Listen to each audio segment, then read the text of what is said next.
Hello there guys and welcome back to Tigerquest Let's Play. Right, we're now in Chang'an since previous episode. The first thing we're gonna do is we're gonna combine this relic, which we picked up at some point in the last episode and I forgot to combine it. I think it was we got it as a quest reward from Bandari. Right, so we're gonna be getting on with the main quest. So this is the way you go. You go this way. Okay. And in the last episode we've been doing the two side quests that are in this city, in Chang'an.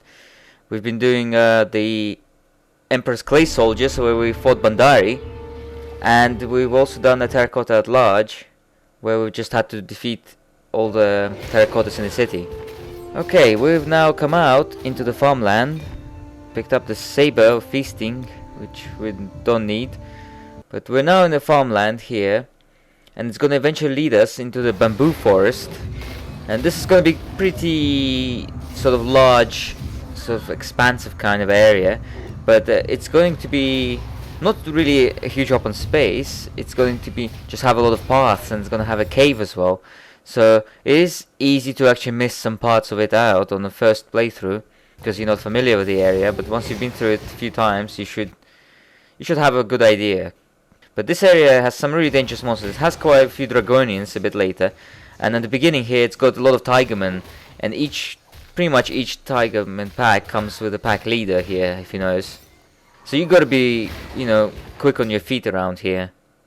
This is already getting tough. And I recall really well, on Legendary difficulty, this part of the game is actually pretty tough. Because the enemies, you get 2 pack leaders at a time. You get Tigerman monster heroes spawning at sometimes. And it can get pretty hectic pretty fast. But yeah, otherwise I'm just gonna actually speed up some of the parts around here, because it's pretty much more of the same. Around here, if you notice, we're getting a couple of mages at the same time. I hope we do meet some mage monster heroes, or Tigerman mage monster heroes. I remember there's one called Meow Meow or something, and I think another one was called like Shao Xin or something. But yeah, the mage Tigerman monster heroes, they basically stronger version of a regular mage, and regular mage is already pretty unpleasant, so that their monster heroes could be even worse, especially if they come in pairs, and they do sometimes come in pairs. Sometimes there's 2 of them at the same time in the same batch. Right, so this is the way you gotta be going around this side. You're now going to be entering the bamboo forest. There will be a side quest here as well. Okay, here. Now, this has sort of multiple paths going in various directions. A lot of them going around in circles. But, yeah, just feel free to explore around here. There's a few mantids, but there's also a lot of raptors around here. So it can be a good farming spot for... Well, I think they sort of, on the different runs, they have different spawning amounts, but it is a good spot for farming raptors, the raptor's claw from raptors, or also rigid carapace from the mantids. And here we've come across the guy who gives us the side quest. I threw all I had. Right, if we check in the side quest, General in Repose. So, the guy says he threw away his weapons, and because he didn't need them, he had this some kind of life crisis, I don't know. So, we don't need to report anything bad to him actually. All we need to do is just to find his weapons and, well, whatever he threw away, and just to keep it. It's like treasure, reward. Help yourself, mate, Right, so we found one of the raptor teeth actually, and it would be really nice to actually complete that second raptor tooth that we got. Because there's quite a lot of raptors around here. But yeah, that general, we just have to find the stuff he threw out, and that's it. We don't really need to bring it back to him, because he doesn't want it. The guy doesn't want it. He threw it away. Right, this area, yeah, it can be a little bit confusing, because a lot of it looks the same. But just keep using your map, and just search out all those dark spots, and it is easy to miss out a cave around here. And this cave also leads out to a part very close here, where you find the Dragon Liche in the epic and legendary difficulties. So the caves around here, if you actually use your mini-map, you can see there is a cave. There's actually 2, it shows 2. And there are 2 because the cave has 2 entrances. so you can enter from any direction really. Okay, second Raptor's Tooth. We're gonna combine it, and we got all 5. And the bonus it gave us is 27 reduced armor, which isn't that great, unfortunately, but we've got the second completed Raptor's Tooth now. Right, so I'm gonna quickly finish up around here, and we're gonna enter this cave. Right, and in here we're mostly facing undead and stuff like easy enemies. And we've just gotten Yin, one of the epic swords. Yin seems to give some defensive ability, some attack speed. It might be worth to compare. I mean, it says it gives less damage now, although we have to keep in mind that our current weapon dealing poison, which is damage over time. Yeah, we'll try it out. We'll try it out for a bit, see how it fares in battle. It's always good to try out how things are, like, you know, in practice. See how it feels to wield a sword, a new weapon, you know. And so far it's hard to say. Yeah, it's a bit hard to say. I mean, this blade, it does deal less damage per hit than our current weapon, and probably deals less damage overall. But one of the things also to consider in mind is that it has a higher attack speed. Because it has a higher attack speed, means our shield procs will be happening a lot more frequently, and that's always a plus, because shield procs are very powerful. Shield procs do more damage than regular attack, so whenever you're using a defense character who utilizes the shield procs, and every defense character should utilize shield procs, then high attack speed is very beneficial, and you should definitely keep in mind, you know, to have it. Alright, we keep finding these one-off relics. Just found another Yen Luang's bloodletting in earlier, we just found spectral matter. Right, and here the path splits. If you notice, one part that goes down southwards, and another one that just goes up here, and it's good to go this way first, because this way leads to, well, it leads to a part that you'll have to turn back from afterwards. And this is also the part which will take you to the area where you fight the Dragon Liche on Epic and Legendary. He's not going to be here on normal though, because he's like a special boss, so we're not going to be facing him here, unfortunately. Right, so I've decided to change the weapon back, because I don't know, I don't think it dealt that much. Right, and here are the 3 chests. We've completed the quest, you know, the stuff that the general threw out. They're here. See, it's not too hard to find it, so long as you find the cave and turn this way. There's a Babylonian helm. Right, there we go. See, quest completed. You don't need to report to the general, so just keep going on your way. And this is a Babylonian helm which is got from one of the chests. The guy's a fool. He threw out a good Babylonian helm. Although it gives offensive ability, some nice lightning resistance, but otherwise it doesn't actually give anything else that we need. And we're actually losing out on quite a bit. We're losing out on a bit of strength, a lot of dexterity. What else are we losing on? Losing on a bit of defensive ability. So it does give a lot of armor, if you notice, but we're losing out even on the armor, if you notice. I think the Ujat of Horus we've got on our current helmet actually gives it a nice armor bonus. So yeah, this Babylonian helmet actually doesn't do much to us right now, because strangely our current helmet is better. So yeah, we're not gonna wear it. We're just gonna keep going. But that guy is still a fool for throwing it away, because it's a perfectly good helmet. And last I saw, he didn't have anything on his bloody head. I wonder where exactly did he throw away these chests that they managed to land perfectly in there. Right, we just found another demon's blood. I'm so happy to see it. Got 3 now, 3 pieces. Not bad at all. Okay, we deal with these little idiots here, and right, so you come out here. See, it takes you out to a nice looking area, very pretty around here. And it is easy to miss this area, like I said, because, you know, it's an optional area, and you've got to find a cave first, and then you got to find, you know, take the right path to come here.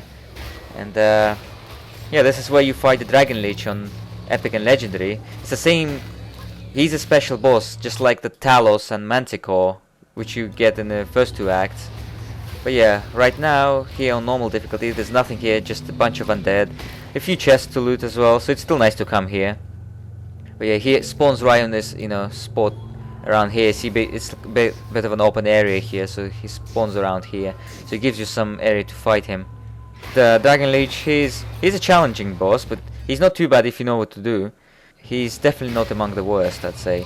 I mean, you'll need some cold resistance against his cold breath, and then you'll also need poison resistance because he has a poison attack as well.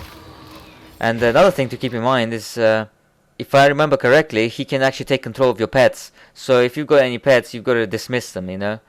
Make sure you don't have them, otherwise they're gonna turn on you. Right, and this around here, this is actually where his majestic chest spawns. See, right now there's no majestic chest because we didn't fight him, so we didn't deserve the majestic chest. We just get small chests. So yeah, we're gonna quickly loot them all, get a bunch of junk, gold, and nothing else.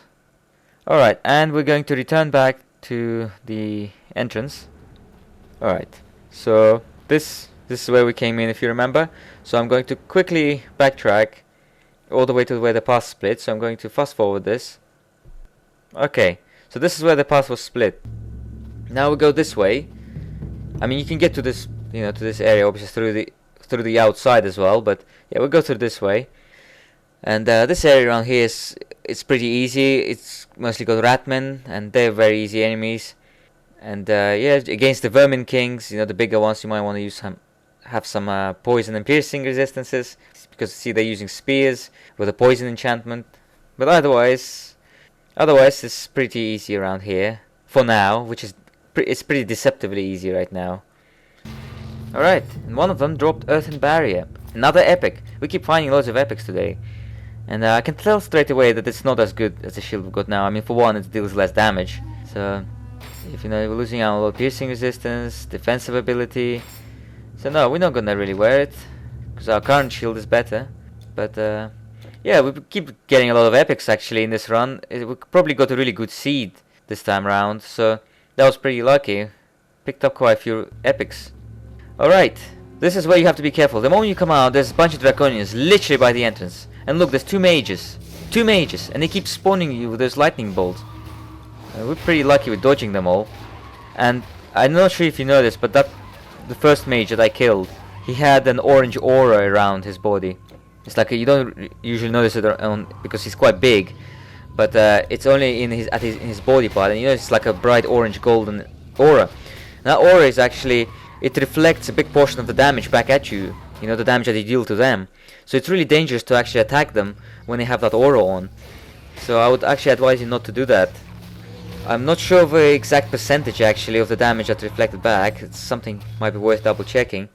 But it's safe to say that it's not very safe to attack them when they do that. Right, so this is back. Remember, this is a part we've been. So this is a part you can actually go around here actually, instead of going to the cave. But I still advise you to go into the cave. Right, and now there's gonna be a bunch of Draconians here, and just watch what I've done here. I've committed 2 mistakes here, and just watch what happens.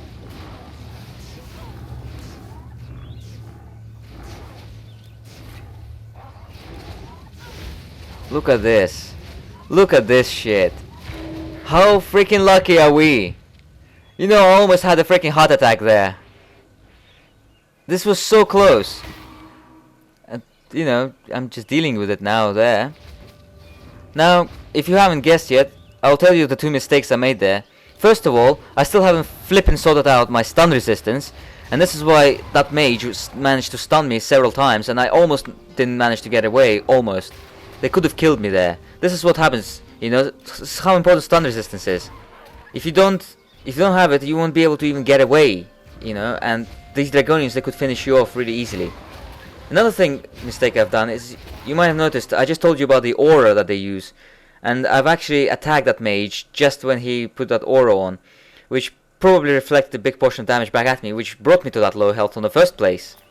So yeah, this is where I decided to sort out my stun resistance, because I thought I was sick enough of it, and another such encounter could actually kill me. You know, this time I was really lucky. I came really close to death.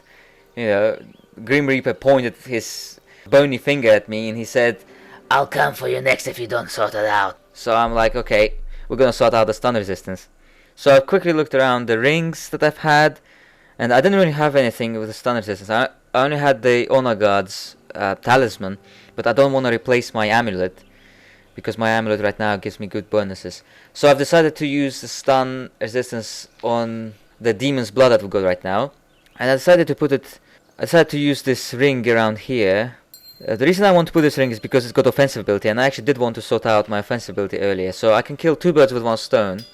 So I got, see, my offensive ability is pretty good now. I put this ring, and I put Demon's Blood, and they increase our stun resistance to about 40%, which still isn't ideal, because ideally you get to 80%, but it's way better than what we had before. So, and I'm hoping that as I find more Demon's Bloods, you know, because we only have 3 out of 5 right now, I'm hoping as we find more and we complete the charm, we'll be able to actually, you know, get some more stun resistance. And it's not only stun resistance, it's actually increase our vitality resistance as well, which we'll definitely need when we'll be facing Typhon. So yeah, it's about time. I mean, this was a lesson, you know, it was a lesson to me. This is what happens. When you neglect something important like stun resistance, you get close to death. And you could even die, you know, we could have died easily there. I think that quick recovery saved me as well. I activated it in good time. Well, anyways guys, we've reached the next portal, the next village, and this guy gives us a side quest, the Hermit Mage. We'll do this in the next episode. So this village has a few enemies around here, but we'll be exploring this area in the next episode. Just gonna find a good spot to stop around here. Yeah, I didn't tag that experience shrine. I didn't realize I'll be actually seeing these enemies. I probably should have tagged it actually. I just saw all these Tigermen and I thought I want to kill them, so they wouldn't come out of their battle standard range. But yeah, this portal is actually pretty close to the previous one that I mean, if you remember, the previous one was in Chang'an, where we came out from just today. And we're already at the next portal, so it's pretty short around here. Although that bamboo forest is a pretty big area, which is easy to get lost, and it's easy to get killed a lot there. Like I said, there's those packs of Draconians, which are pretty dangerous. And there's also Tigerman in the beginning of that. But anyways, we'll stop around here guys, and I'll continue the next episode. Bye bye.